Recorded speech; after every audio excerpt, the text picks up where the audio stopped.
I've been flying for almost 30 hours and the flight attendants won't stop crying. 30 hours ago, I hopped on a late-night flight from New York heading to Los Angeles. After boarding, I saw that I had an entire row to myself. Takeoff passed without incident, and soon I was stretched out for a nap across the row. I slept for a few hours, I don't know how long, but I woke up to some severe turbulence. It's possible that the lights in the cabin went out for a moment, but I was so disoriented that it's hard to say. I checked my phone to see that it was 4:03 a.m., which I figured gave me about an hour until we landed.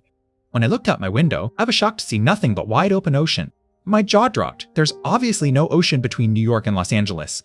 I hit the button to call the flight attendant and spent the next few minutes racking my brain for a lake that could have possibly been big enough to explain what I was seeing. I jumped when the attendant flipped off the light. She was grinning from ear to ear and tears were pouring down her cheeks. "How can I help you, sir?" she asked. I froze for a moment at her reaction before deciding to just ask my question. "Where are we? Why does it look like we're flying over an ocean?" She wiped her cheeks to clear the tears, still grinning wildly. "Sir, we'll be landing in about an hour. Okay, thank you," I said. After she left, I checked the clock on my phone again. 4:03 a.m. blinked back at me. It hadn't changed. I had to have been waiting with my call light on for at least 5 minutes. How was it possible that it hadn't changed at all? I opened up my laptop and saw it too, display 4:03 a.m. I pulled out my phone, started the stopwatch in the app, and spent the next 2 hours looking back and forth between the clocks, waiting for them to change. They never did. I tapped the shoulder of an older woman sitting in the row ahead of me. She looked back, an annoyed expression across her face. "Yes?" she asked. "Do you know how long until we land?" I asked. She narrowed her eyes. "That flight attendant said it would be about another hour." I shook my head in confusion. "That flight attendant?" "We talked almost 2 hours ago. We should have landed already." She stared at me as if I was crazy. I was going to continue trying to convince her, but I felt a hand on my shoulder. I spun to see a male flight attendant grinning down at me, tears pinging off his cheeks onto my shoulder. "Sir, I'm going to ask you to calm down or I'll be calling the captain." I told him that wouldn't be necessary and sat back. He removed his hand and stepped away. The flight attendants continued to stop by every few hours offering meals.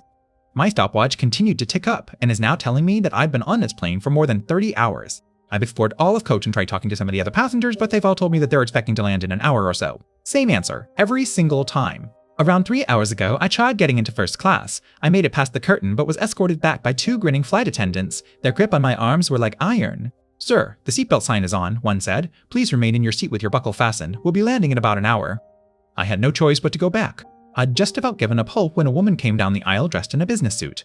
She didn't look at me or slow down, but she dropped a piece of paper onto my tray as she made her way to the bathrooms at the back of the plane. I shot a look around before unrolling it. It said, "Are you stuck too?"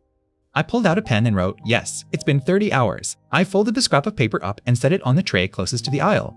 She left the bathroom and picked it up as she passed. It's been 20 minutes since then. I don't know why, but I don't think the flight attendants would like it if they knew we were talking." I keep glancing toward the back of the plane, waiting for her to come back down the aisle, but she hasn't. The flight attendants are patrolling more frequently now, their tear-streaked faces scanning the rows. One of them stopped near my seat and just stood there, not offering anything, not speaking.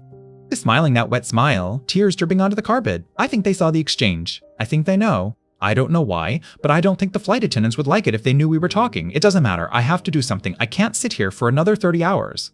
I'm going to try again. First class, the cockpit, anything. Even if they drive me back, at least I'll know I tried. At least I'll know I didn't just accept this endless hour.